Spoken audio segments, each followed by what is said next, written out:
Okie dokie. So, here's the deal. First of all, I set up a new Discord server. So if you want to join that, the link will be in the the link will be in the description and the comments. I don't know what I was going to say before, but the description and the comments, check it out. I'll probably need to update this video later to add that, but know that that's a thing. I think we have like 15 or 20 members already. That's going to be a location where I announce certain things, like I'm also going to still announce things on, you know, YouTube and stuff like that. But if I have like an upcoming event, like a community event coming up here, I'm going to announce it on Discord first. Just and so people can talk about it a little bit easier. They don't have to necessarily be like on the video I'm talking about. They could just be in the conversation. So I wanted to announce that. I also wanted to announce that I did... Damn, that was loud. I wanted to announce that my 3090... Let me mute this here. Hey. I sent my 3090 off to get repaired by Northwest Repair. A few people reached out to me and said that that was the, you know, maybe my best chance to get that card repaired. So hopefully he can repair it. If he does repair it, I've decided that I'm going to keep the 3090 and sell my 7900 XTX. The reason for that is because the AMD card is newer, so it should have more resale value. And I was happy with the NVIDIA card anyway, and I saw no reason to upgrade right away. Now, I might get a 50 series card when it comes out if it's just like so mind-blowingly good. But at that point, I'm going to probably be building a whole new system and selling everything, except for like obviously my memory. Because there's new DDR7 or something like that, or RAM, and there's also a new socket, I think, coming out for the next generation of CPUs, or there already is one. So I would need a new motherboard, need new RAM, a new CPU, and a new GPU. So I would just sell everything to help fund that. I might even sell some of my microphones and stuff like that I'm not using, and some things like that. But no, Joe, what's up? How you doing, man? So I wanted to mention that I do have a new album coming out soon. I have 6 songs done right now for the new album. I know some of you are like, well, you just released a 7-song album. I was like, yeah, but I have 6 more right now. There's 2 or 3 more that I want to finish up, but I might release it any day now, just whatever it is right now, because you know it's never too soon to release music nowadays. It's not like, you know, it just doesn't matter when you release music. It's just like, just pump it out, see what happens. If it gains traction, good. If it doesn't, you know, it's anybody's guess. But so I'm going to be releasing a new album soon. I'm pretty excited about that. Go listen to Fail, Addict, Depress. I know it's kind of hard to find because when you look it up, sometimes it you know, just information about depression pops up. But if you look at Fail, Addict, Depress, Douglas Thompson or something like that, you know, my results will pop up. I'll put some links in the description for that as well, and in the comments. Testing, what's up, man? I'm doing all right. Got some good things going. My buddy at Masola Racing, he's an app developer. He's going to be releasing Just Rally 3 soon. I recorded new pace notes, a new co-driver for him, so he's going to be using my newest co-driver that I made for him. So that's going to be cool. So I'm going to be in a third game, a third official game. My voice will be featured in 3 games. And that's just kind of cool. I mean, it doesn't really mean anything in the grand scheme of things, but it's something to be proud of, I think. Just that at least 3 projects have been accepting of me enough to want to feature me in the game at some capacity. So that's kind of cool. And, you know, me being like sort of based in sound, you know, since I was like 16 or 17, I've been like really focused on how things sound, you know, musically, creatively speaking. It's just kind of cool to have some form of me out in the commercial world that it's generating some kind of. I'm not receiving income from it because I just want to be contributing to these projects. Maybe it'll get to some point to where I'll ask for some kind of compensation for future things. But as it stands right now, I'm just proud that it's out there. Do I know about the Enya Carbon electric guitar? Yeah, I'm not super interested in it myself. I was thinking about getting a hold of one for a review, but I'm so far removed from electric guitars, even though I still use acoustic electric guitars. I'm so appreciating nylon strings for the sort of unique sound characteristics, and I don't know. It makes me feel better in my brain right now to use nylon strings, and even some of the guitars that aren't intended for nylon strings, I've been switching them over. So, but yeah, it is really cool, and I think Enya specifically is doing some amazing things in the guitar world. Specifically, they're bringing a lot of innovation to the table, and at a price point it's amazing. The quality that they're pumping out right now for the low prices, and that comes with just like humanity speaking. We're able to produce things the more we're around, right? But oh, the electric acoustic. Okay, so let me reread your. So, do you know about how to think? Do you know about the Enya Carbon? Oh, how rounded are the body edges? I have. Do I have it in here? I'll just show you.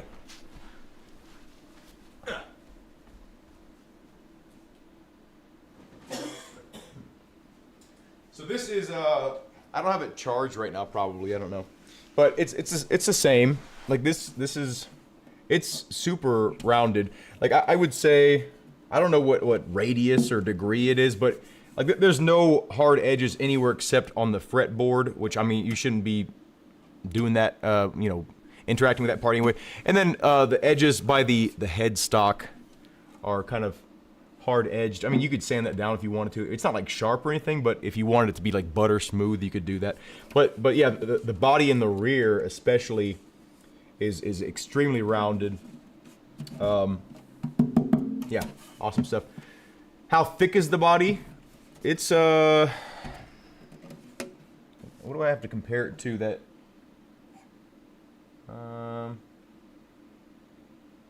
if you're familiar with a soprano ukulele, like this is a pretty common body depth for a ukulele, and you can see. Let me see. It's a roughly, it's a similar thickness to a very small-bodied ukulele. I don't know if that helps. Oh yeah, ask my dad. He's got an Enya guitar too. Like it's a super comfortable guitar to hold. I hold it like this, sort of more traditional, like with my leg kind of up. But if you're holding like an electric guitar when you're tracking in the studio, you can do that too comfortably. It feels just like a Les Paul in terms of the ergonomics are better than a Les Paul, but it's a very familiar feeling guitar to a Les Paul. How it balances, I guess you'd say.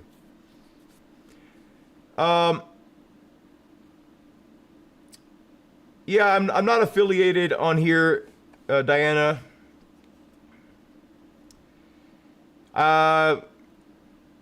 Maybe I'll reach out to you. Let me. I'll check you out, Diana. I don't know if that'll be helpful right now, but I appreciate it. Hit a lick. I'm not gonna do anything right now, Brandon. I would just embarrass myself. I haven't played guitar in probably 4 or 5 days, and I'm not warmed up. I'm just not gonna do that right now, but I do appreciate it. I don't know.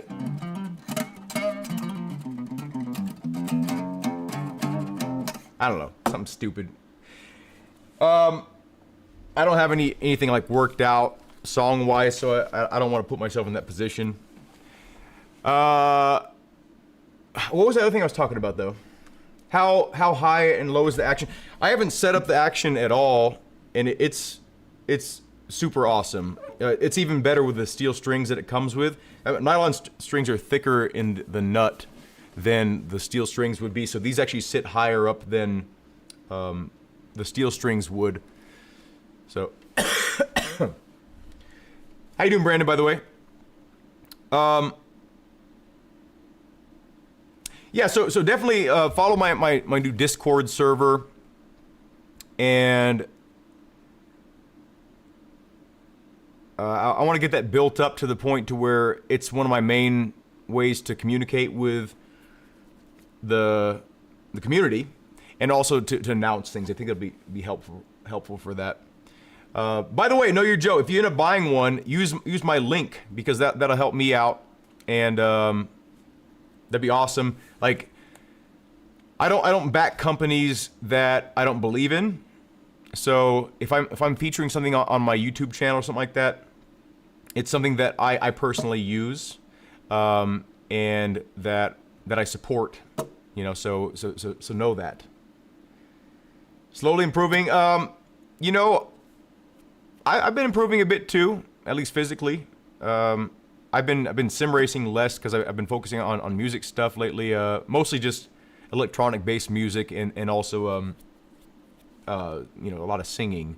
So I haven't been playing a whole lot of guitar. I've been writing guitar riffs still. I'm like, since I've been back into stringed instruments, I've been, you know, writing. You know, I'll write like 5-10 riffs, you know, in a sitting, and then it'll probably end up being a song at some point. But I have, like, you know, hundreds and hundreds of unused riffs and parts that I could structure into a song, but I just haven't felt inspired. You know, usually I'll make a stringed instrument song when I feel like there's no possibility of me being able to bypass these riffs. I want to put them out there, you know, because I write a lot of cool riffs. I'm like, oh, that's a cool riff, but nothing has struck me as like I need to put that into a song.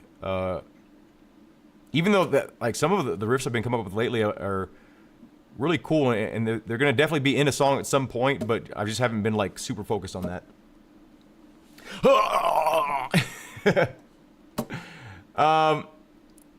Yeah, sounds good, testing. I'm gonna stream for a little while. I just wanted to kind of make like an update video, and I wanted to get all the sort of updates out of the way before I started racing and stuff like that. I got all the main things out of the way. There was one more thing that I wanted to touch upon, and that's the next community hill climb. The last thing that we did was like super impromptu, and it wasn't really structured at all. It was basically just an open invitation to join me and my dad racing on some random day.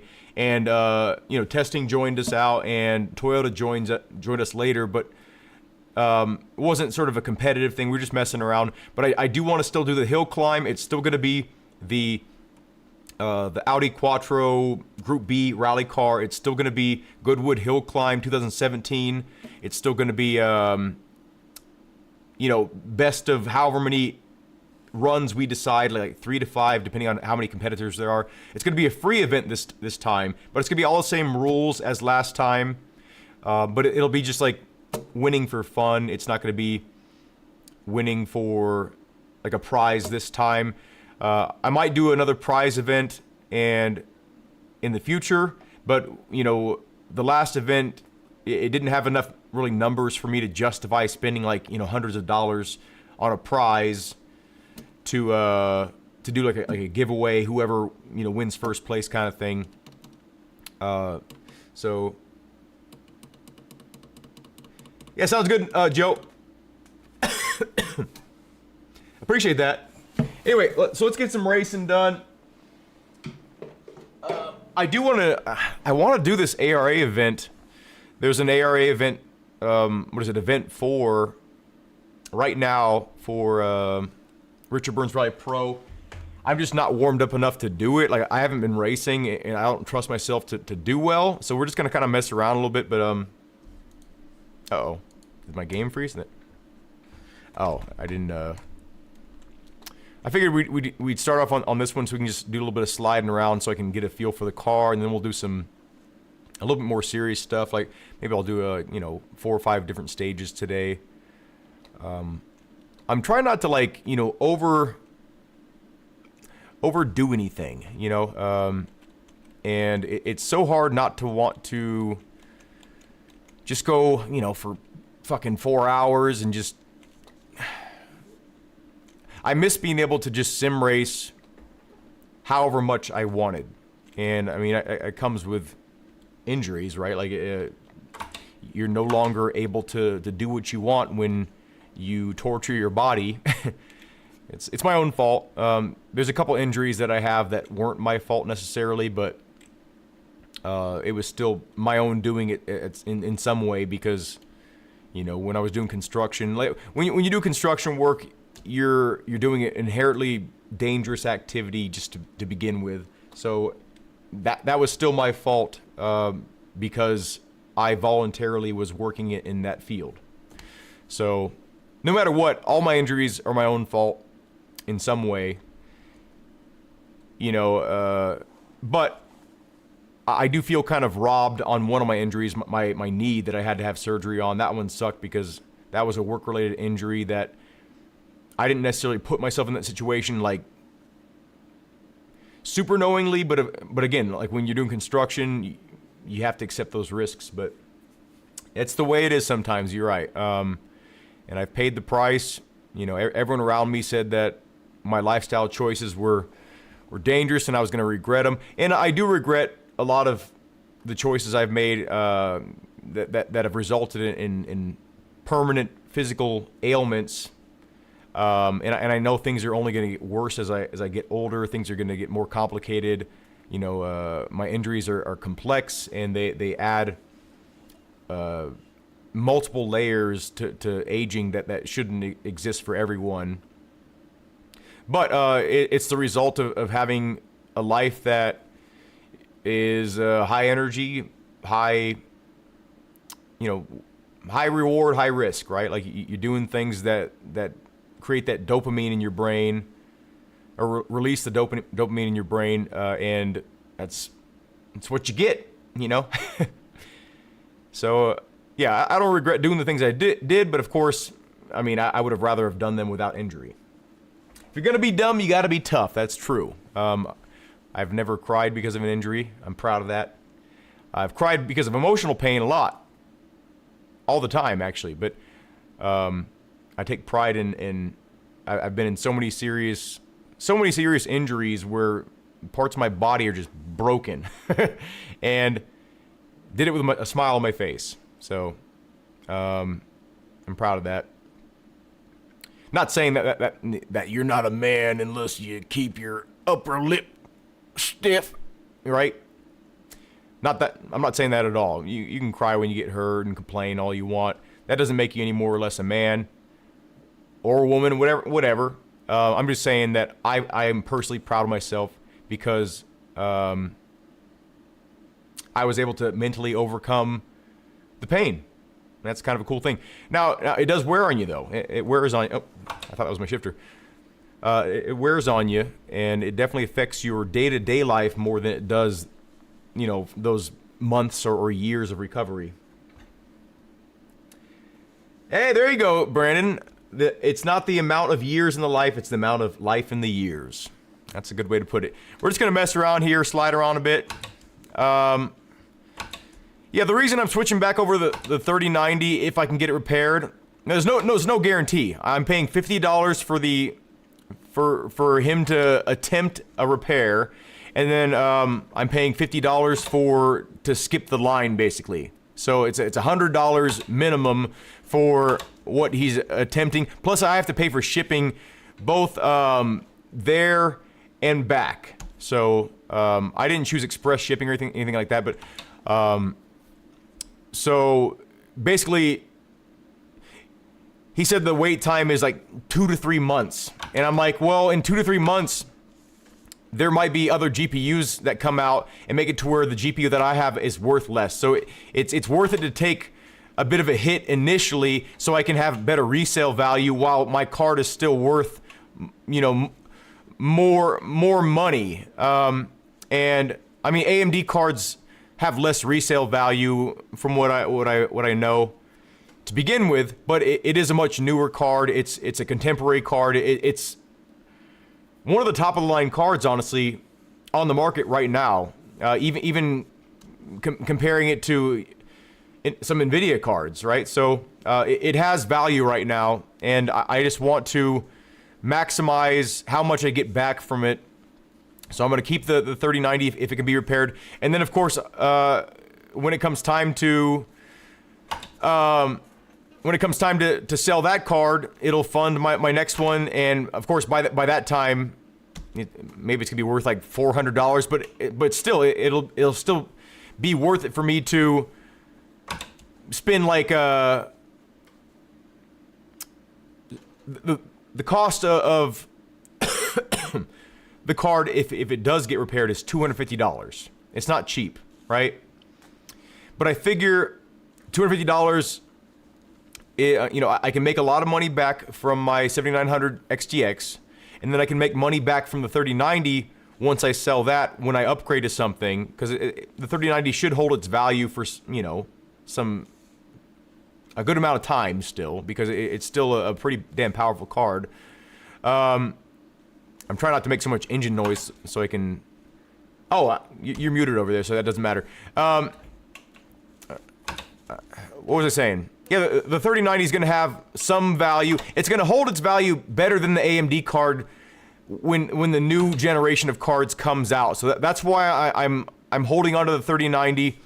And the driver updates are more frequent. They bring more stability, better optimization to games, and that's important to me. Because on paper, the AMD card is almost superior to the 3090 in every way, almost, except for like ray tracing and some things that really don't matter to me personally, but at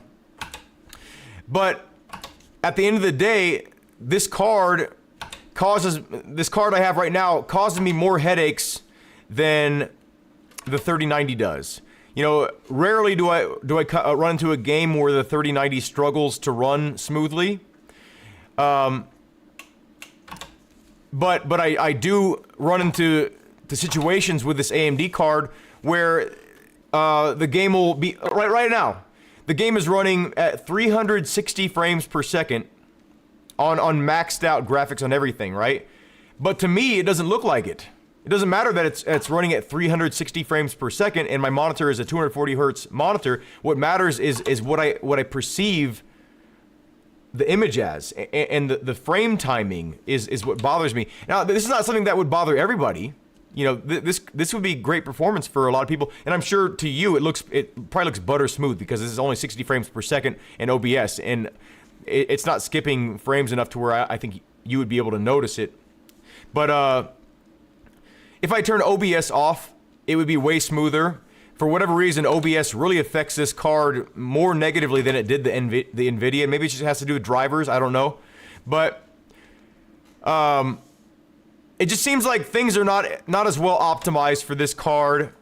And just those small annoyances have added up to the I guess it would be less noticeable to me if I started off with this card, right? Because it gives me great performance, and in most situations, it runs amazing. It runs better than my 3090 in a lot of situations. But, the fact that it's not compatible with my VR headset is annoying, and it is with workarounds. But I have to do workarounds to make my VR headset work. It doesn't work natively with the software that comes included with my Quest 3. That's annoying to me. I want to just be able to click something and have it work, and then if I want to get some further performance out of it or use something else, I want to have that choice too. But I don't want to be forced to do a workaround to make it work. It's very frustrating. Yeah. So anyway,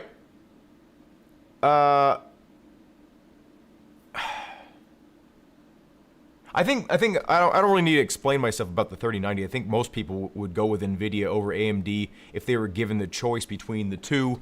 If the budgets were the same, if the card's prices were the same, and if the performance was about the same, I think most people would go with NVIDIA just due to support of the product. Because AMD, since I've had this AMD card, and this is a new card, keep in mind, it got released pretty recently. It's not.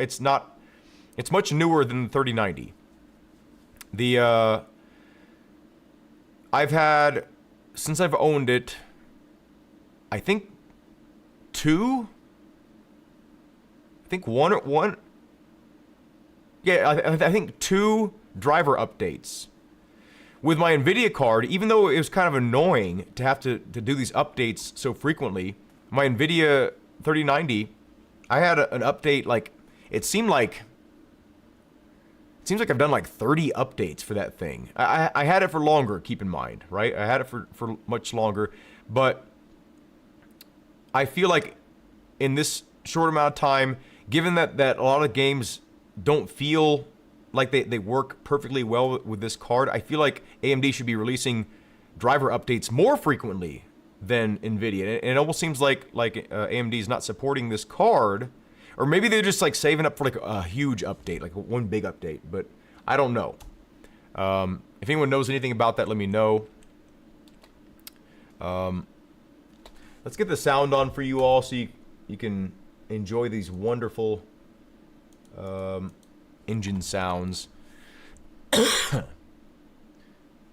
We'll do this. We'll try to focus on this one here.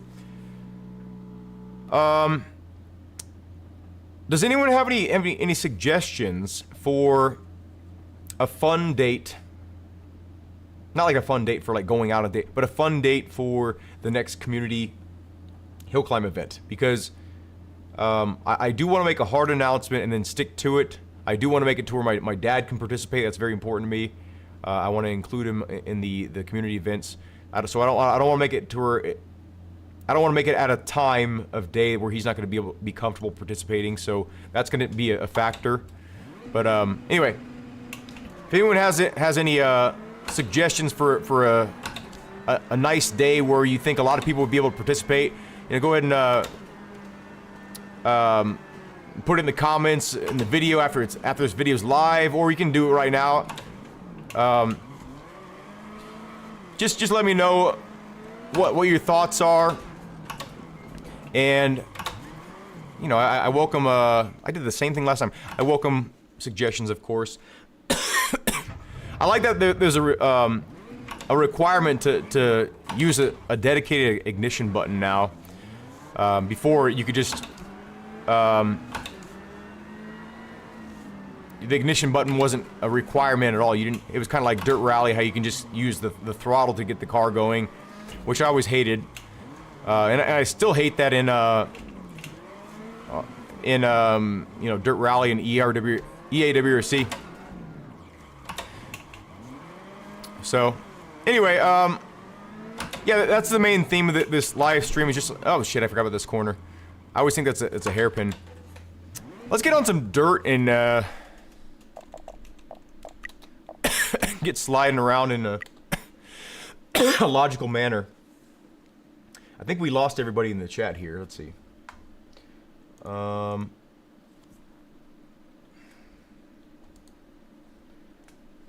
think that my energy is different in my live streams, and I think people are subconsciously picking up on it.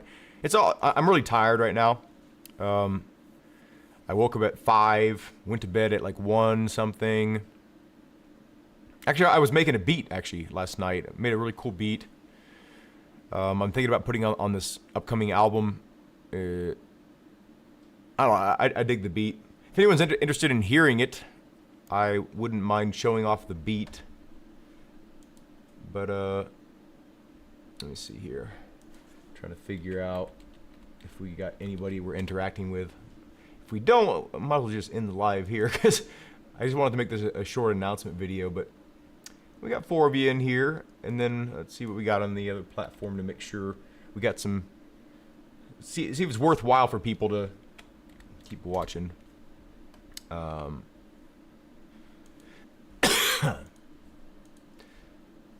got this damn allergy cough. Hopefully, allergies will calm down soon. When I moved here to Colorado, I discovered something about, I don't know if this is common in other places too, but the reason why I've come to the conclusion of the reason why I have such bad allergies here, and I've had bad allergies in other places too. throughout my life, but my allergies are especially bad here in Colorado, I've noticed. And it could be because I'm older and I don't know. Just, but I think the reason why is because the trees that are planted out here, every single tree in Colorado is a male tree. And if you know about males, they like to splooge everywhere, right? So the trees are constantly just, dumping out pollen to try to mate with female trees, and it's not going anywhere. It's just like tree jizz all over other male trees. It's just not going anywhere. There's no tree. That's why you don't see trees popping up all over the place, because they don't want to deal with the maintenance that comes along with it, right? So every tree they plant out here is a male tree. And because they started off with male trees and there's so many established trees in the area, they can't just introduce a female tree. The city just can't introduce female trees, because then they'll start, proliferating, right? So, and they don't want that. So I think it probably would have been, I think that they use male trees maybe because are they like more resistant to disease? I don't know the exact reason they started off with males. Maybe just like the male brain thought that the male trees would be better. I don't know. But it seems like logical to me that because I think female trees receive the spores, right? Or do they put out, no, they wouldn't put out spores too. Maybe they do. I don't know how trees work. I'm not going to pretend to know how trees have sex. I don't know. But I'm pretty sure that female trees don't put out pollen and spores and stuff like the male trees do, or maybe just not as much. But I feel like that would have been a better choice. Or maybe there's like more male trees that exist in the wild. So if they introduce female trees here, it would have caused an imbalance to the ecosystem. I don't know, but it just sucks that they've used male trees entirely in this area, and it's just like everywhere. So really annoying. What the hell am I doing? Okay. Let's go to a cool looking dirt stage. I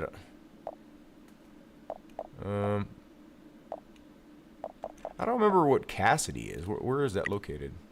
Is that in Italy, I think? Cassidy? That sounds kind of Italian. Doesn't sound Italian at all, is it? Okay.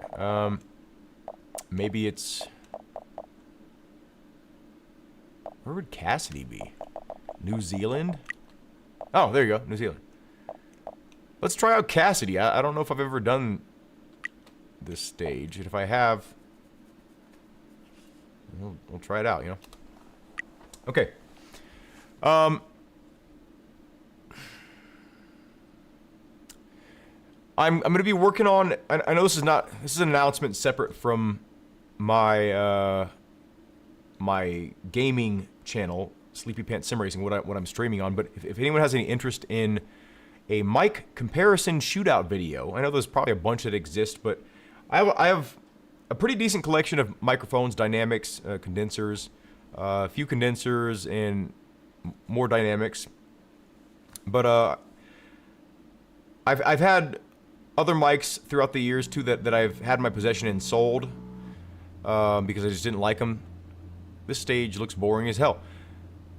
But I do want to do a mic shootout because I feel it's really important to let people know that the price of the mic doesn't determine, the quality or the usability of the mic. I've had many examples. Oh my God, why is it doing this again? I've had many examples that I've shown people throughout the years where, actually just recently, I recorded a song with a $15 microphone, and some people that have heard the song know that at the very end of the song I said, this song has been recorded with a $15 microphone. I'm just trying to get that information out there that people have this idea or this concept in their mind that you have to spend, a minimum of $500 on a microphone that's worth it for your lifetime of music, and it's just not true. The reason why a lot of big studios have that equipment is because, well, for one, because certain mics have certain sound qualities that make it less work for the sound engineer, right? Like they're familiar with how the mic sounds, so they know what mics sound good with what instruments, and it's a little bit less footwork for sound engineers. That's why they have a collection of mics, or because they're recording that many sound sources, and they just end up accumulating a certain number of mics because they have to have, like, maybe they need 2 overheads for the drums, they need a snare mic for the top head and the snare portion of the snare, for the underside to get that sizzle, and they need like dedicated tom mics, things like that. The kick drum, sometimes it's best to get like a different specialized kick drum mic to where you have to EQ things less. Just makes your job easier as a sound engineer when you have specialized microphones.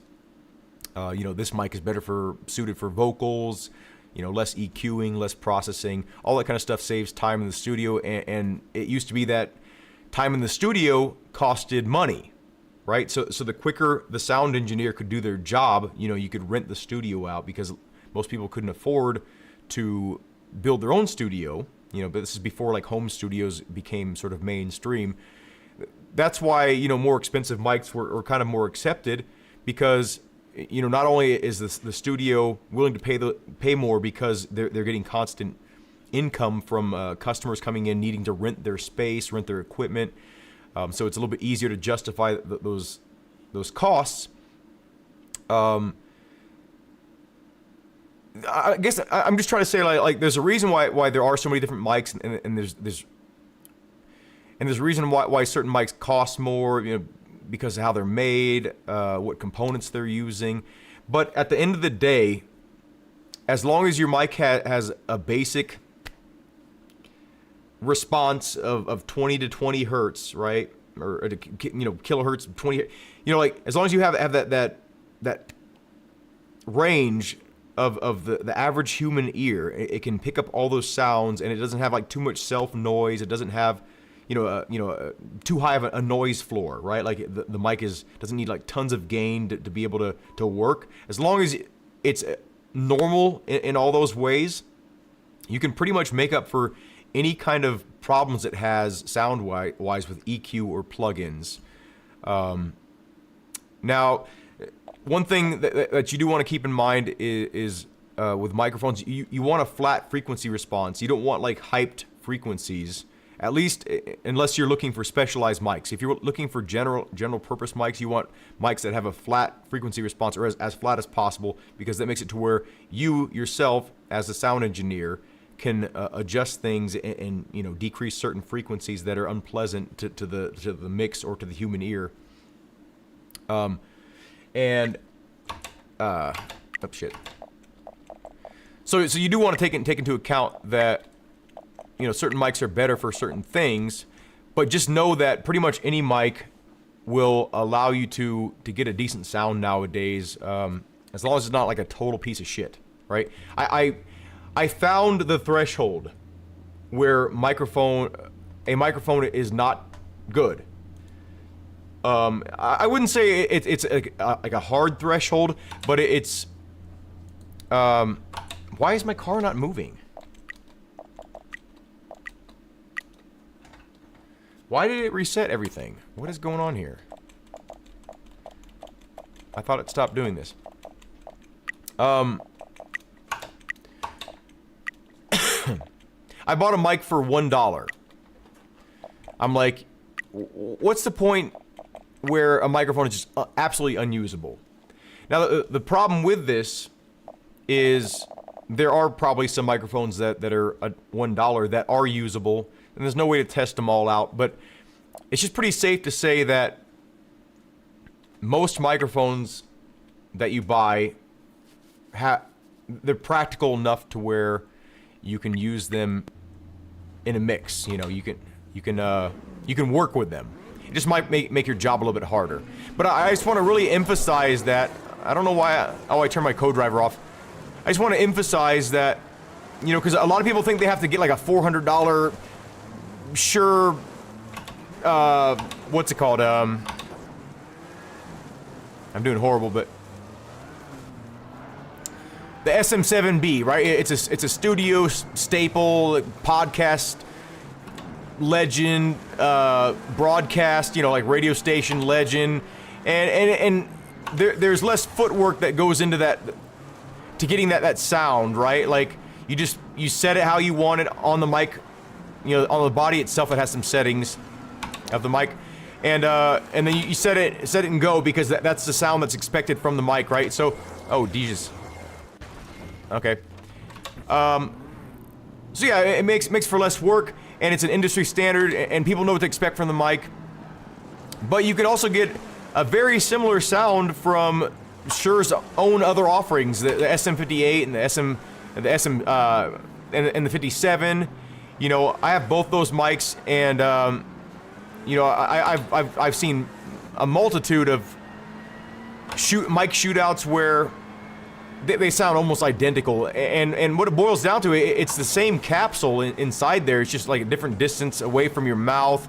There's things in front of it that kind of determine the sound coloration, and there's different a few different components. Like I think there's a different there's a transformer, I believe, in the 58 and the 57, and there's not in the SM7B. I can't remember which one has the transformer and which one doesn't, but basically that's one of the only differentiators. But yeah, and you need less gain for the 58 and the 57, so it's you don't really need to pump it as much full of gain, and that's beneficial because it lowers your noise floor. Because signal to I can't think of the term. Signal to sound? I can't think of the term, but that ratio is very important. What is it? The sensitivity of the mic. At what gain level is it able to pick up all these frequencies, But so I'm going to have a shootout on that soon, and I have another mic coming from... I reviewed a microphone from a company called Tenor, and they make a lot of sort of affordable budget microphones, and I wanted to kind of see what they're capable of, and yeah, like the SPL rating of their cheaper offerings were not very impressive. You could distort the mic very easily if you shouted it enough, but they have some higher quality offerings as well that have a higher SPL ratings. And SPL, for anyone that doesn't know, is sound pressure level. So sound pressure meaning like if you're talking loudly or screaming or shouting, the mic can't handle it, and then it distorts regardless of your gain settings. It's just the diaphragm inside isn't able to handle the pressure levels of the sound you're putting in front of it. So it wouldn't be good for like drums or like guitar cabinets, things like that, where requires you to be in a loud room, basically, with a loud sound source. That, like, okay, we're dead here.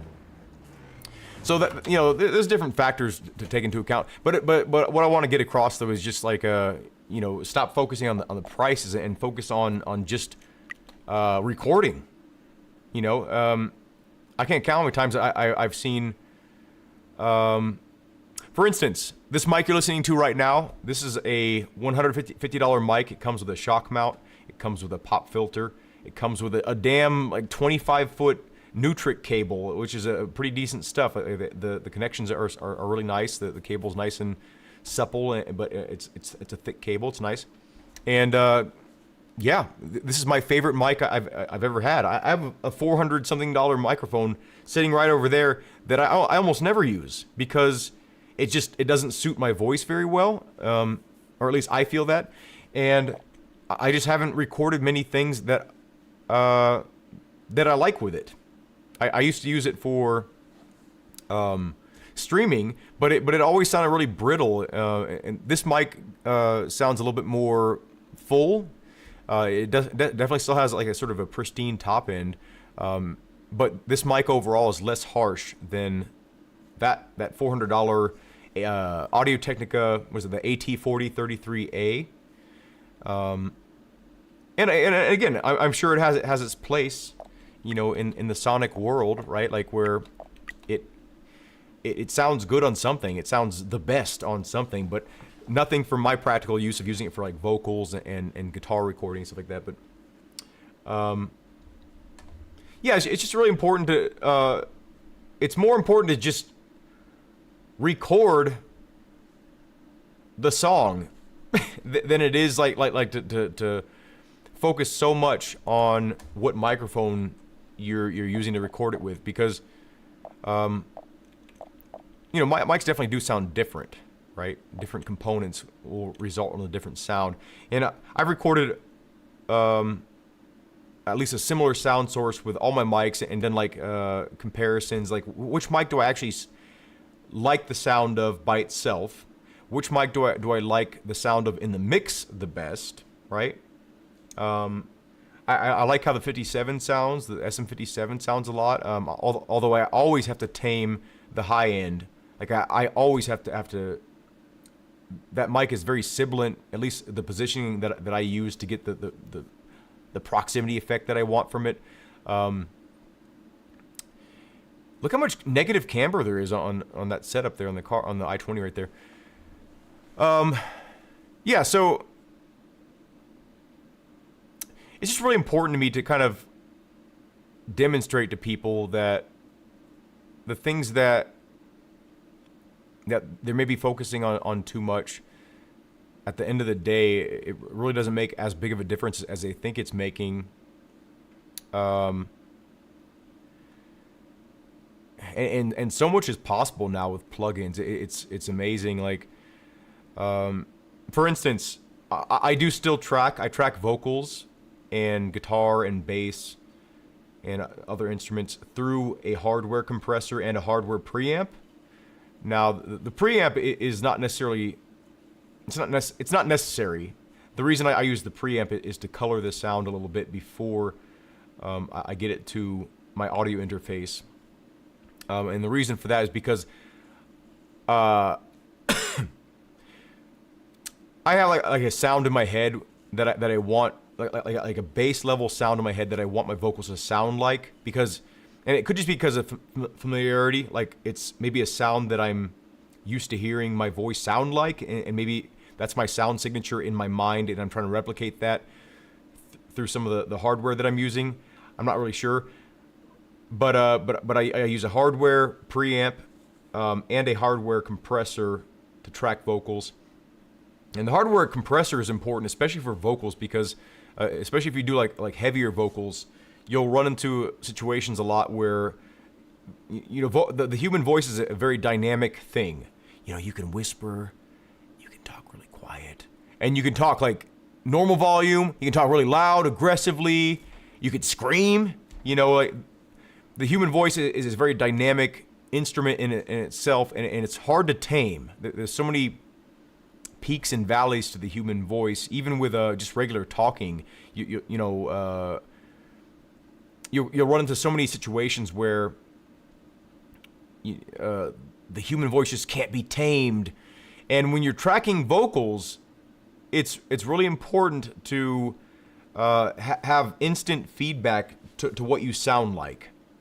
So with other instruments, it's not as important, right? Because for a guitar, you can make it loud enough to where you can hear it through the mix. If you're recording, you can track it. But for vocals, to hear yourself back, even like a millisecond or a couple milliseconds later, it throws you off enough to where like everything you're doing isn't accurate to what you want to be doing in the track, and you have to adjust everything. It's really annoying. So you need to accurately track your vocals. So it's really important, in my opinion, to have hardware to get your sound close to what you want it to before you start doing signal processing, in post-production. So you can confidently record your vocals, accurately, without needing to adjust every single thing about your vocal performance. I think it's really important. So I'm using the compressor to kind of tame my voice. So even if I'm like super loud, it's never getting to the point to where it's causing any kind of digital clipping. Analog clipping is kind of all right. It can be even pleasant to the human ear. But when you have like digital clipping, and you go way past what the signal should be, you get this like really harsh sound. So when you use like hardware stuff with analog circuitry, tubes, and all that kind of stuff, sometimes you can get a more pleasing distortion that doesn't sound like unmusical. I don't know the word. And there's some debate about that, like if analog distortion and digital distortion truly sounds different. But like when your sound signal clips on your audio interface, it sounds horrible, like super horrible. And one way that you can kind of combat that is recording at a higher higher bit rate. Am I saying that? Hopefully I'm stating the right thing. I think I'm saying the right term for that. I could be confusing that with something, but yeah, if I'm correct in what I'm saying, recording at a higher bit rate allows you to have more headroom that you can just like turn down without like actually clipping digitally, if that makes sense. But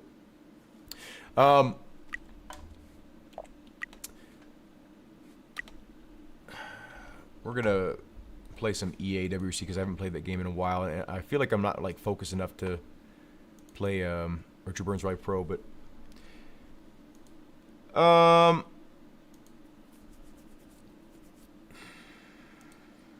so the new update is coming up for EAWC, 1.9, and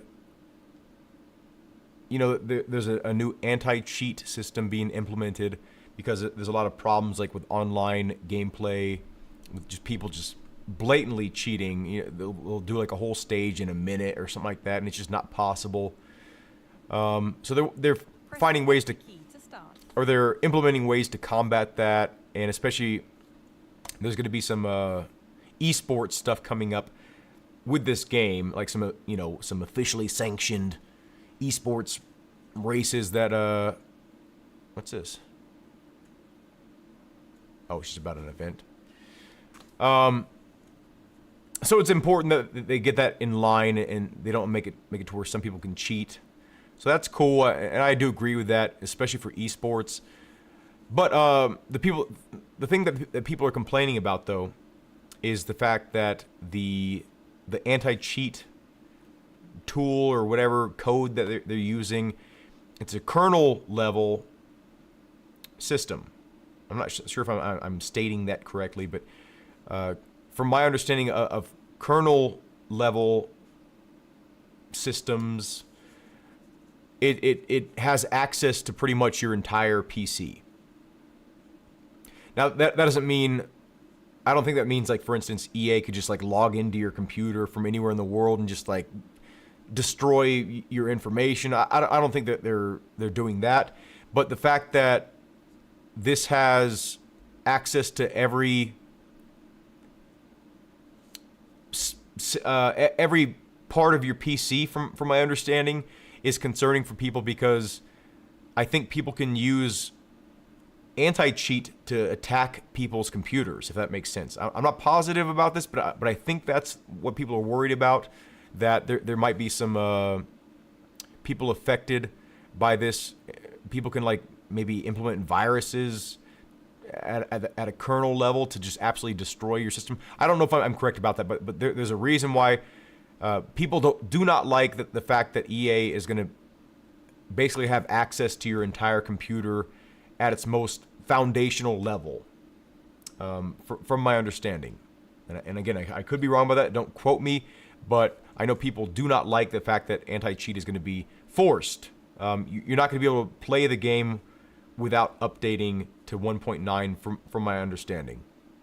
And I think that sucks for that reason, but I do think it's a bit annoying to go on the leaderboards and see someone in first position, and you know that they didn't actually do that. So it really shouldn't matter at the end of the day. It should just be like, well, it's impossible to do that in 1 minute. It's just not physically possible. So just ignore that guy's time. Second place is first place, But at the same time, I also do feel like it just shouldn't be allowed, that people can get away with that, right? Because people pay money for this product, and it should perform at a certain level, and it should have certain levels of standard, right? Like we want it to be fair for everybody. So I get it. I just wish that it wasn't forced. You know, like you have to download this new update, or you can't play the game. You can't enjoy your purchase without, you know, being forced to do that. So that kind of sucks. I don't know what other changes are coming with 1.9. Hopefully VR optimizations. Hopefully, you know, further stage optimizations, further graphical improvements, and I think all that's coming. The game is noticeably better than the first time I played it, and I think it's hard to argue otherwise. Let's do Croatia for some reason. I think I'm just going to do one stage and take off, because I've just really been struggling to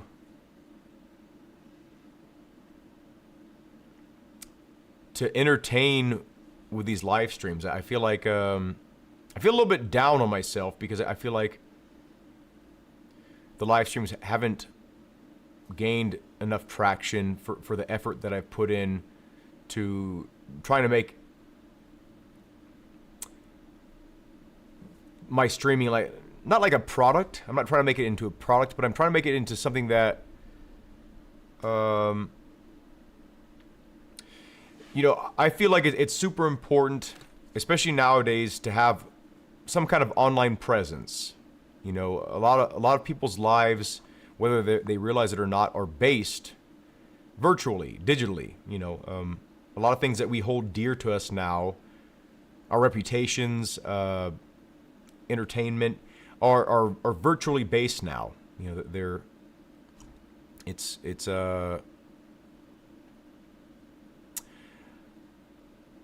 it's just something that's become integral in our lives. You know, a lot of us, like, I mean, everyone here right now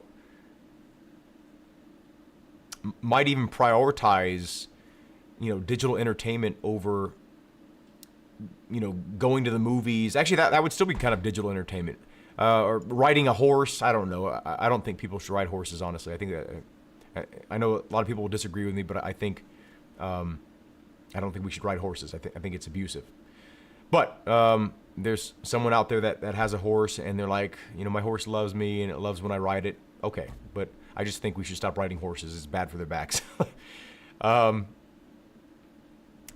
But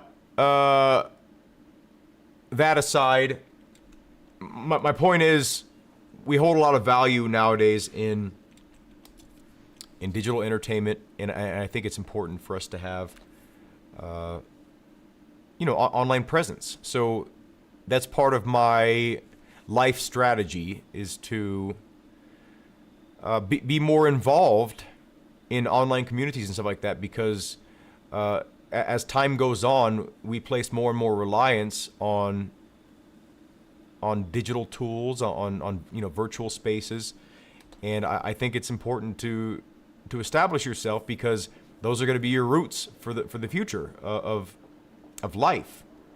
You know, we're heading more and more into that direction, and whether we like it or not, right? An entire generation of humans value physical things less than ever. 5 left. Good luck. And it's almost mind blowing. Like my son, he doesn't care about pretty much any physical things. You know, everything that he holds value is either a way for him to access something digitally or virtually, and it's pretty much synonymous in ways. I don't know. I'm just gonna say virtually, right? It's a way to access things virtually, or just straight up, it is a virtual space that's where his value is. And it's not like I don't fault him for it. You know, I put a lot of value. I think we all put a lot of value in virtual things nowadays. But it's really crazy going from my childhood and people before me place so much value on cars, place so much value on toys. You know, when you were a kid, like you had toys. Now your toys are just tools to allow you to access the virtual world, the internet, the online communities you're part of. So it's more important now than ever to have an online presence and to root yourself and embrace it in a lot of ways, because it is the future in a lot of ways, future of business, the future of entertainment.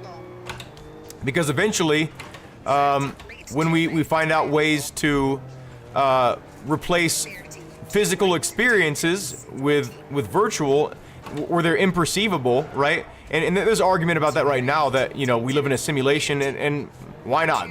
Why can't we work with that theory and accept it? If that's you know, it seems like it's a possibility, honestly. It seems, you know. But anyway, my point is, we're gonna get to a point to where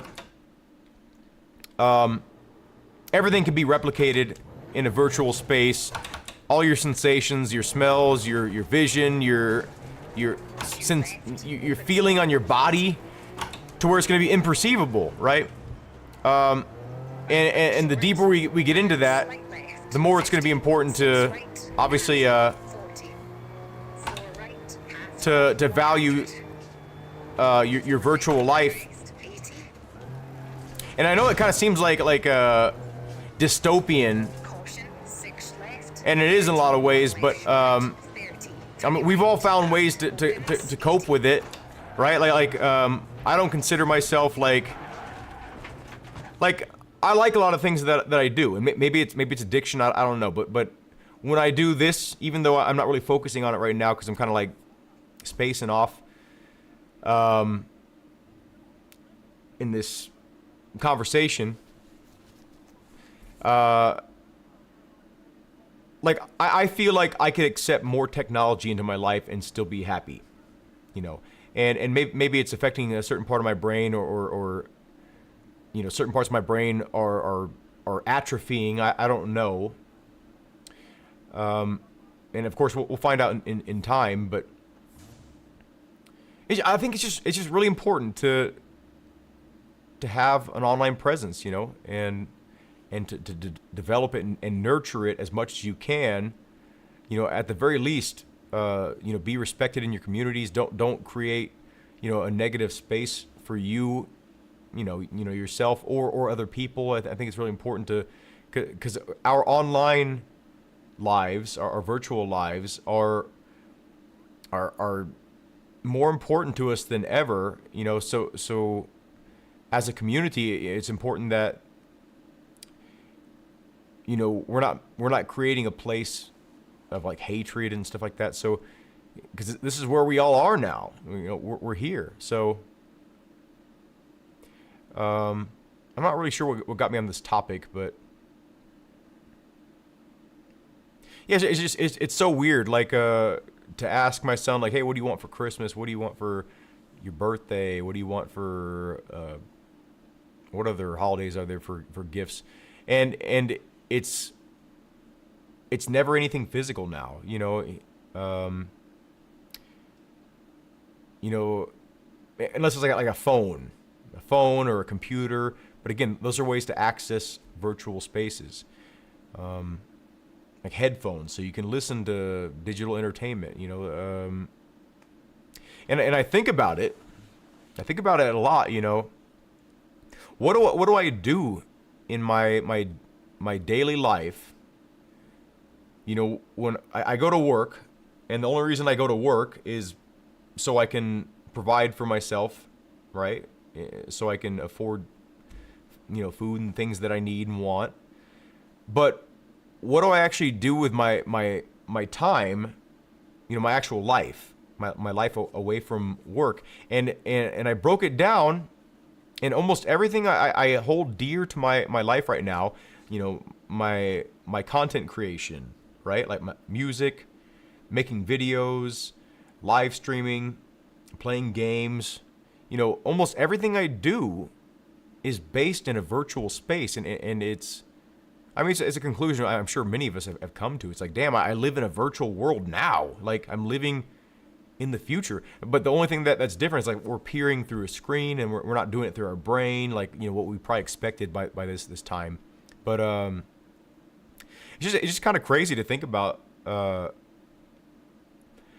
In the short period of time from when I was a child to me as an adult, well into my adult years, but it's still a really short time span in the grand scheme of life, as we know it, right? Like, or the human scale or whatever, from the first recorded human to now. It's a really short time period where, we've transitioned so quickly from, prioritizing, physical things to I don't carry cash anymore. And I know, like, that's kind of risky in a lot of ways. Like, you get into a point where your card is deactivated, your phone is off, and then you have no way to get food or something like that. I don't know. There's situations you can be in where you have no access to your money in an emergency situation, right? But at the same time, I haven't carried cash for,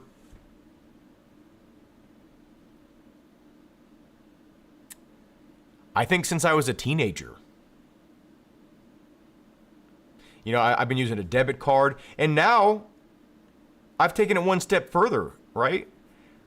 I use PayPal for online purchases. I think about, like, when's the last time, I mean, it's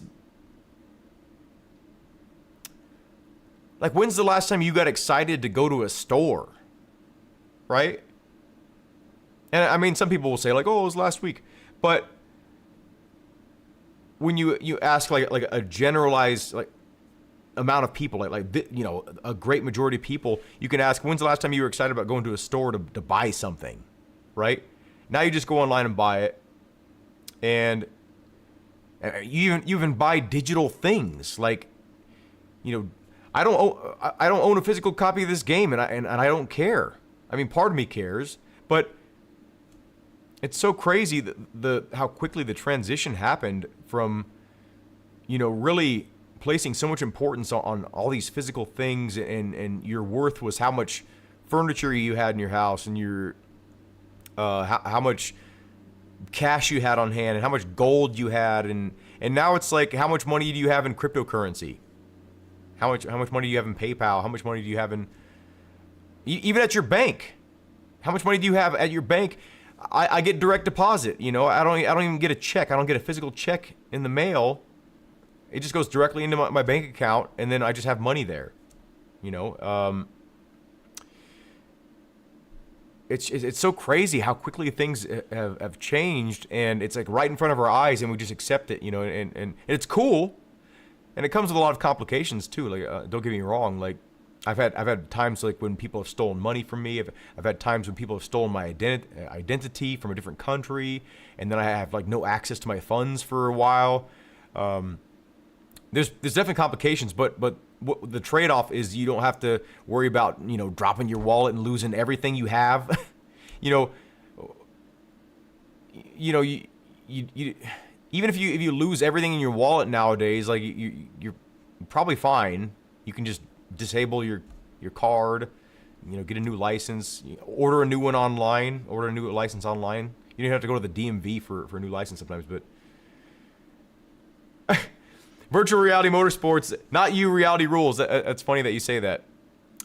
Reality does rule, and it's an amazing thing, but I guess the point I'm trying to make is, so much, and I'm sure you could also be being sarcastic with your name being virtual reality motorsports, and still there's no replacement for being in a car, just fucking ripping it, and then feeling the risk, right? You feel, you can see, like, your demise, 2 or 3 corners down the line. If you make a mistake, you can see it, you can feel it, you can smell it. You can smell the risk, and that sensation is hard to replicate so far. But there will come a time when we can replicate those sensations virtually. There's no doubt about it. I have no doubt in my mind we will be able to 100% replicate reality and create all the same sensations in your brain to where we're not going to feel the need to risk ourselves anymore. We're going to get the same sensations. But otherwise, we give the people who control these things the power to take them away. Yeah, that is a huge risk. You know, we're talking about risk and reward. Risk in the virtual space is, yes, that can all be taken away. But I think that there's enough systems in place, there's enough fragmentation of the virtual space where it can't be taken away from you 100%. It can, parts of it can be taken away from you, but similar to real life, real parts of your life can be taken away from you easily. You can lose a limb. That's a really physical consequence of reality, of course. You can lose your life. You could lose someone else's life, so you can lose a companion, a partner. You can lose your job. You can lose your livelihood. You can lose money. You can lose things in both spaces, virtually or in reality. So don't place all importance in that statement, because it goes both ways. And there's actually a lot more things that can be taken away from you in obviously in reality that you can't get back. In a virtual space, maybe you can create another one. You can make a copy, or you can have a backup of something and then get that same experience. But in real life, it's pretty hard to make a backup of yourself, at least at this point in time. And who knows, that might be a possibility in the future. But good point to make there, though. And there is so much value in real life. Yeah, the point I'm trying to make is it's cool. It's cool that we're able to have all these experiences within our homes now. It was a dream of mine as a kid, and I'm sure many kids, during when I grew up, had the dream of having an arcade in their living room. And that became a reality when home consoles started being a thing. And then you could have like an arcade experience in your home, and even better than arcades. You don't need to pump money into it just to keep on going. You pay your electricity bill and you're good, right? But our dreams become reality, and it's so cool to say that because, for instance, I would absolutely love for some team to approach me right now, right? Some and sponsor me and throw me in a rally car, even if it wasn't like some awesome Rally 4, Rally 3, Rally 2, Rally 1 car, whatever. Just some local place, and say like, hey, we have this car. We like your driving style. We like your personality. We'd love to have you represent us. I would jump on that right now. I would take the risk, and risk my life, risk my health for that. And like I said, that's hard to replicate right now, but it's so cool that in our own home we can get a small taste of that, and maybe even a big taste depending on your setup. But you can get a taste of motorsports in your home, in the safety of your own home, and that's so cool, especially with virtual reality. It says, don't get me wrong, I love that I can jump into VR and drive the Yaris rally car because I could never do that in real life. Yeah, that's something I remind myself of all the time and remind others of all the time. The majority of us, I would say a huge majority of us, will never have an opportunity to even step foot in just a car that would enter a local race, right? Like where it's all gutted out and just like purpose.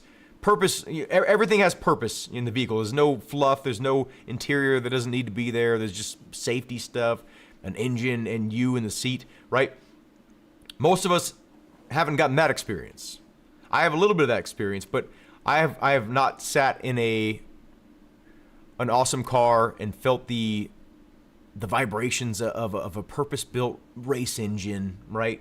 Where it's like developed by this awesome company that their entire livelihood is based on, developing the best piston power to weight ratio. Like I'm not going to get that experience. The closest I got to that is SEMA, right? Like I had an opportunity to work with Camus and get to see all the new innovations and technology, and I got to see some cool cars and feel some cool equipment. That's the closest I've been to like really high performance cars. Besides sitting in some like sports cars, and over the years, like friends have had some sports cars that were really high dollar.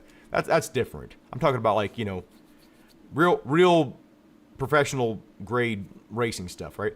So the fact that like what you said, we can virtually sit in a Rally 1 car, like what are they, $1 million, maybe more, and look around and see all the instruments that the instrument clusters, all the technology that's involved. We can't physically touch it. We can't get a screwdriver and unscrew this right here and then take it out and see what makes it work. And we can't do that yet. At least no game has done that yet. But there's limitations. But for the most part, you get enough of a percentage of the experience to where it satisfies your curiosity and your hunger to place yourself in that situation by any means necessary, right? And because you're not going to go out and steal the car. You're not going to go out and murder someone so you can sit in the car. Like we're being reasonable. That's the closest we can get to that experience, and it's good enough for most people to get enough of that sensation to where you can satisfy that part of your brain. You can please that part of your brain. Be like, oh, this is what it's like. This is cool. Like those people are so lucky that get to do this for a job, and of course, obviously they have tons of stress. So you think of any top of the line, your top level driver, they are not like just this is the best thing in the world. They're stressed out just like all of us are at our regular work.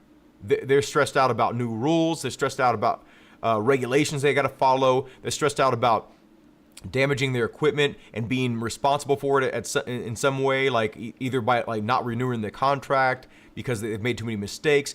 Like they have just as much stress as any one of us, and probably more. The higher you get into those positions, like the more stress comes with it. Honestly, I don't speak from personal experience, but you can see it. Take for example the emotions that go through someone that wins or crashes.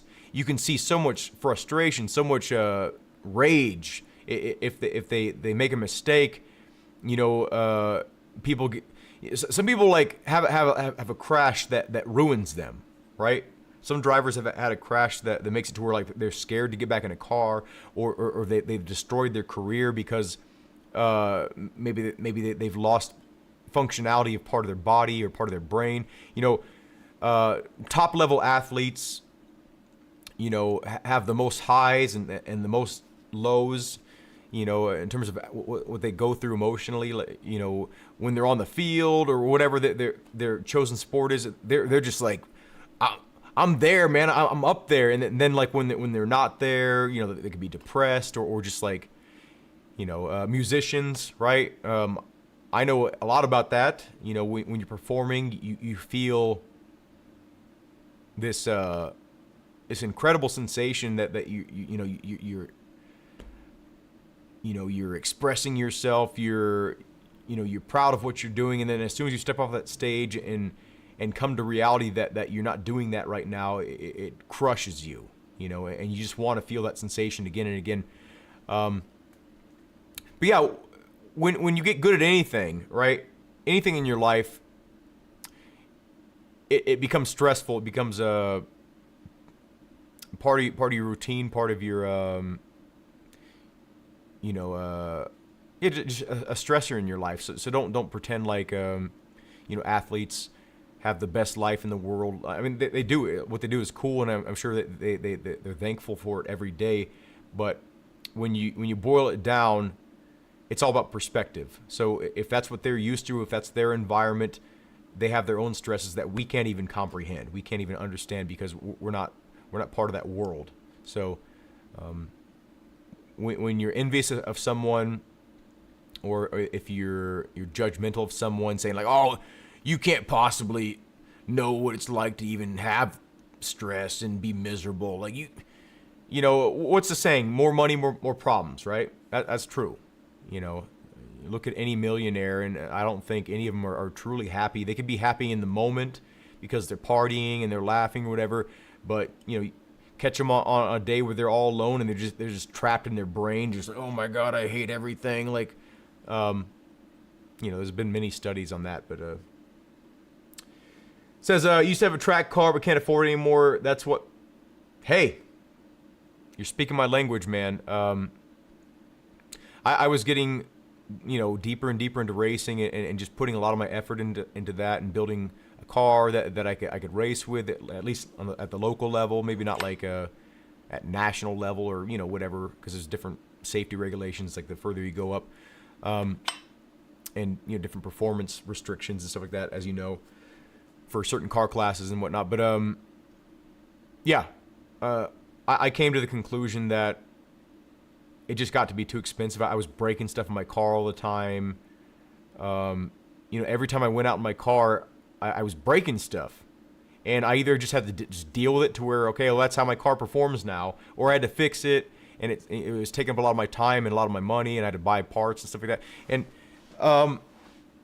it wasn't realistic for the amount of money that I make, right? If I wanted to buy like a serious competition car and just have it be ready to go, and then just have to like maintain it, and I'd need more than me. I need to hire someone that knows what the hell they're doing. Maintenance costs, entering the events costs money. Getting your car up to safety regulations when things change, it all costs money. Getting your car to the performance level that's required, like all that costs money, and it's really hard to do at a grassroots level, like or it's not very sustainable for most people. It's a lot of fun though, a lot of fun. So the set of course now is dirt physics. You know what? I have yet to try that. I heard about that. It's called Surface Effects, I think it's called. I'm not really sure if it's dirt physics or if it's just like a way for you to be able to feel the surface better through the force feedback, which might translate to similar outcome. Like maybe you just have a more realistic feel on the dirt. You know what? Can I try that? I think I'm updated. Let me see what that's about.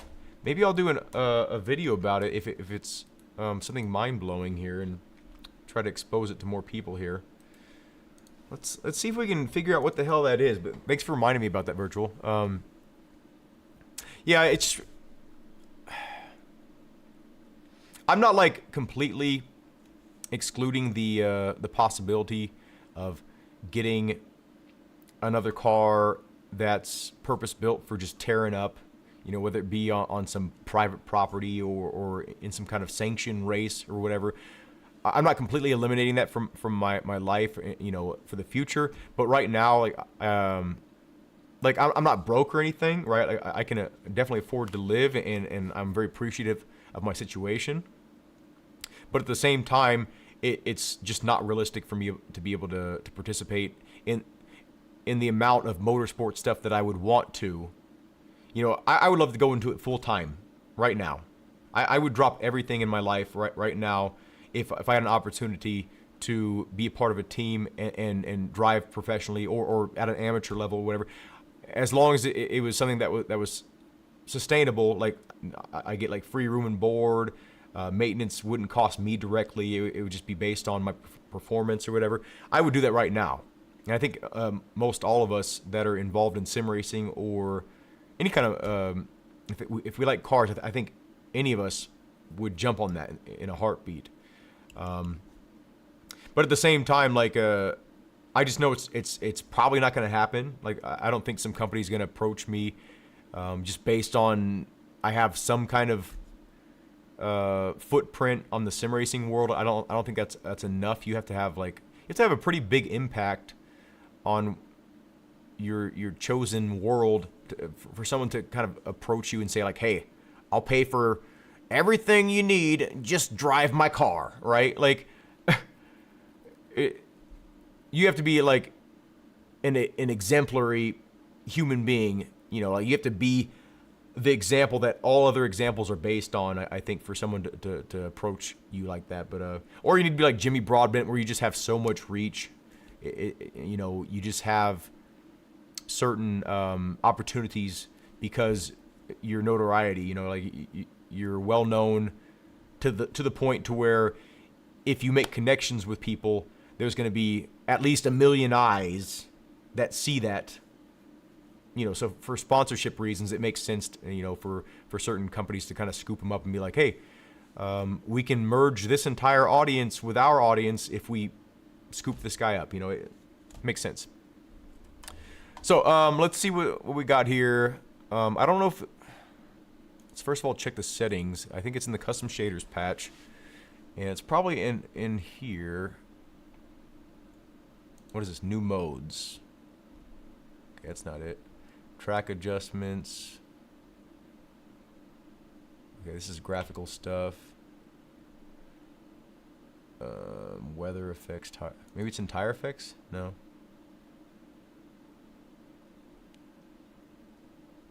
What is small tweaks maybe? Hide driver in cars with H shifter in VR. Oh, that's interesting. That's cool.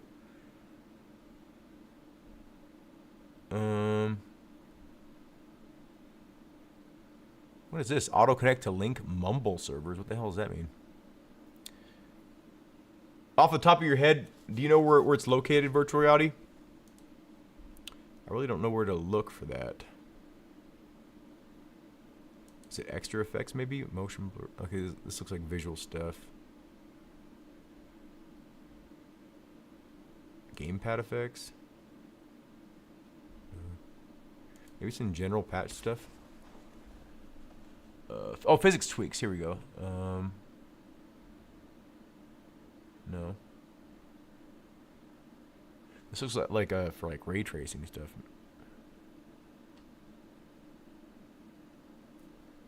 I think virtual reality might have taken off, but I do really appreciate the reminder here. I would like to. Wait, can you? Oh, maybe you can search here. Okay. Surface. Nothing. Wait, maybe it's in a new version of the... Okay, yeah, there's a new version available. So let's just go ahead and go to the newest version. That's probably why I couldn't find it. Let's see what's in this version.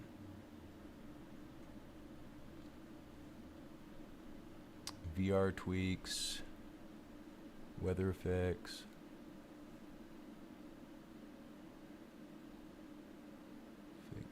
Physics surface. No. I don't see oh, my mouse just died. It's so annoying. I need to charge this thing longer. I just keep on charge it for like 5 minutes and it keeps on. Okay, let's see if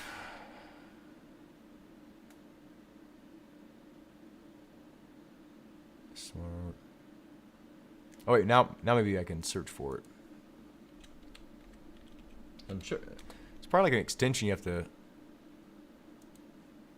activate. Maybe it's because the effects is part of the word. It's not recognizing just the word. No.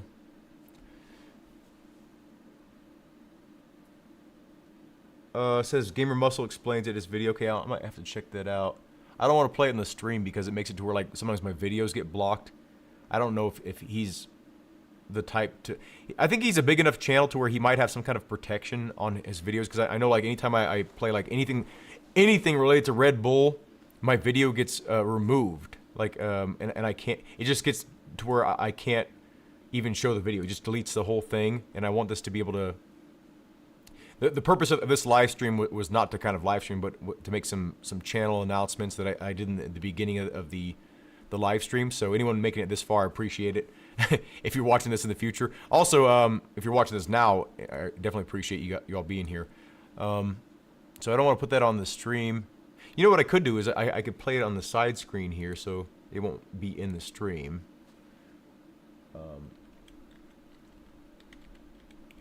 And if he can just... It's probably one of his more recent videos. I'm gonna try not to put the sound on.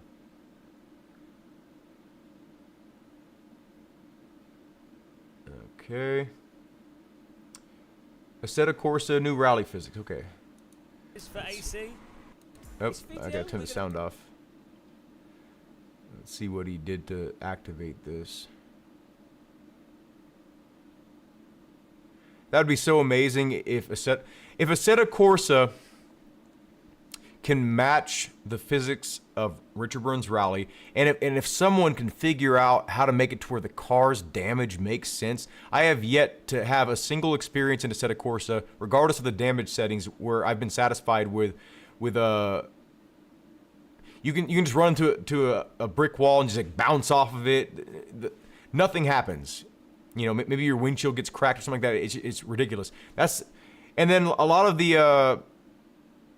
things, like a lot of objects, have no physical properties in a lot of the modded stages. So that's very frustrating as well.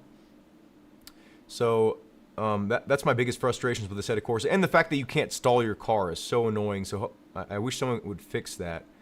It doesn't seem like there's any.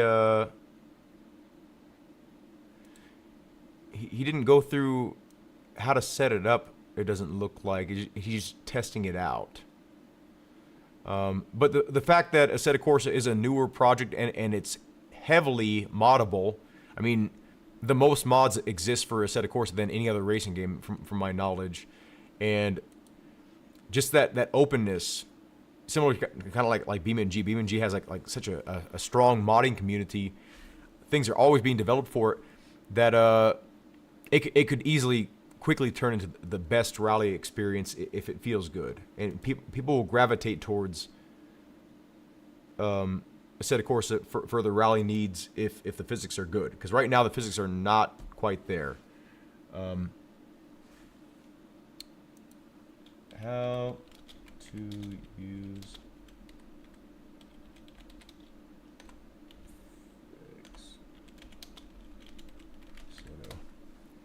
So, okay, make sure you have surface effects.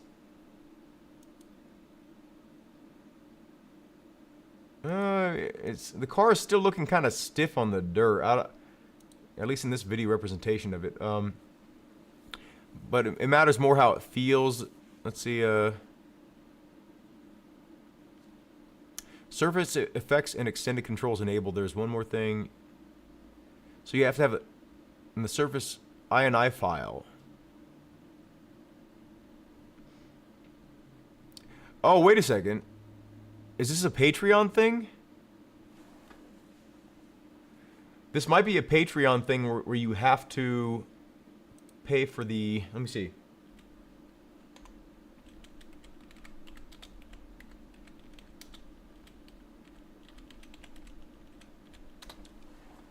Let's see,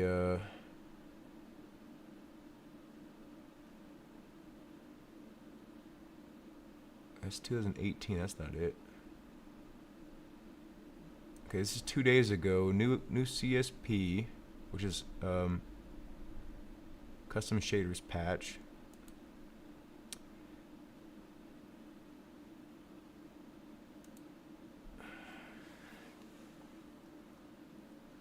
Hey, the car's moving pretty good in this video. Enjoying the new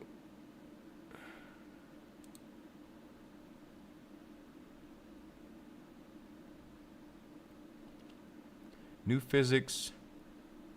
You need custom shaders patch 0.24 on default settings, extended. So extended physics on. How do you do that? Let's see. Maybe it's in general patch settings.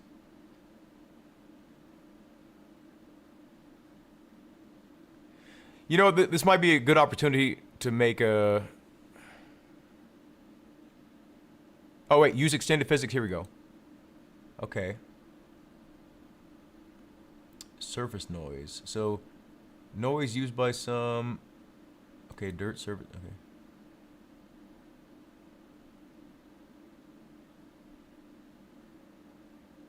Okay. Okay. I don't know what that means. Let's try that. Improves handling on curves. Okay, that's cool. Alternative physics multi-threading. I don't know what that means, but let's try that.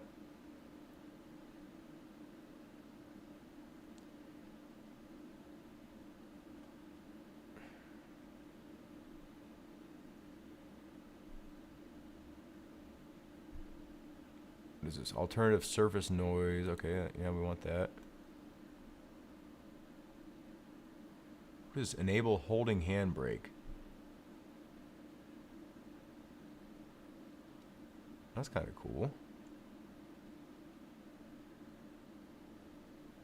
Okay, so we got that. So we need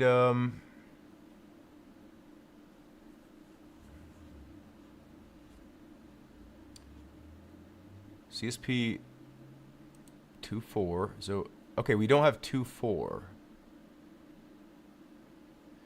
So how do we get 2.4? I guess we have to like search for that. Oh, it's a Patreon download? Okay, so how do I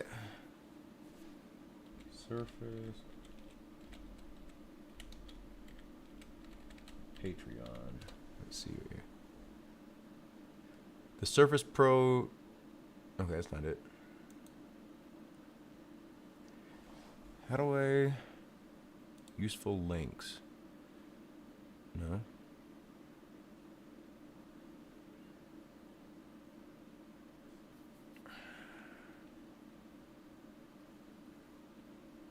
Am I just dumb here? How do I find this?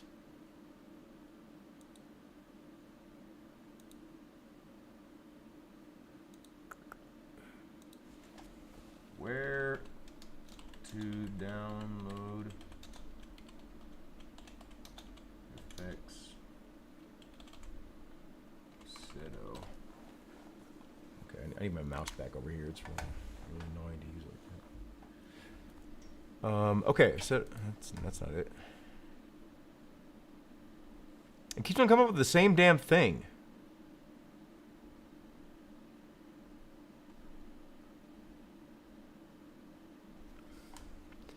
Okay, first of all, let's find custom shaders patch.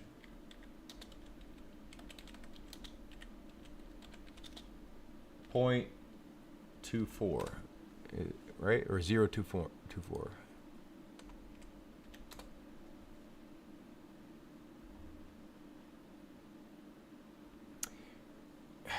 Or 0.2.4. Okay. Here we go.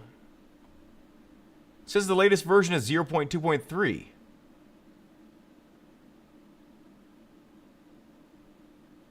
What? Maybe he means Maybe he means 0.23 and he's just saying the wrong thing. I might have to figure this out on my own time here, and then maybe I'll put together a video for how to make it work.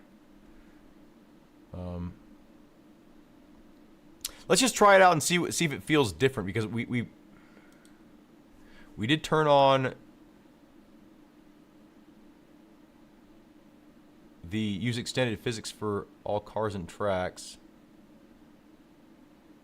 and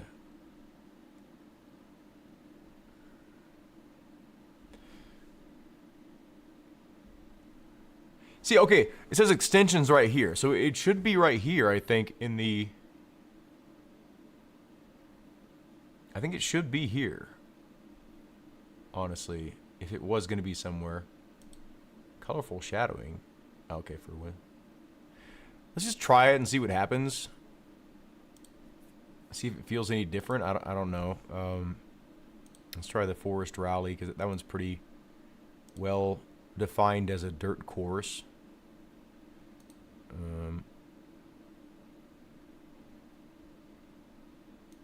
Okay, and we'll do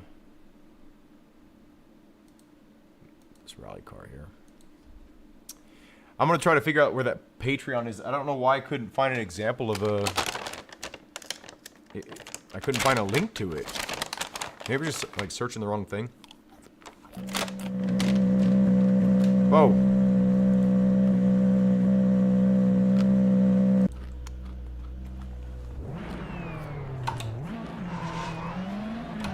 Well, that immediately feels like a paved surface. Yeah, that doesn't feel good at all. So, It's positive. We're going to end the stream here. I'm going to try to figure this out. If it's like a mind-blowing experience, I'll report back and we'll make a video on it. But we'll see. Anyway, thank you everyone for tuning into the live stream. Might have a live stream tomorrow with my buddy Jake, the co-driver, and we might do some live co-driving, pace notes, stuff like that. Choking on my nuts. So if you're interested in that, maybe tune in tomorrow. Probably earlier, or like maybe like 10 or 12, 12 o'clock my time, Colorado time. So yeah, if you're interested in pace notes and stuff like that and how that dynamic works, check out the stream. But have a good night, everyone, or a good day. Thank y'all for watching, and I hope to see you in a future video or live stream. See y'all. I'm so tired.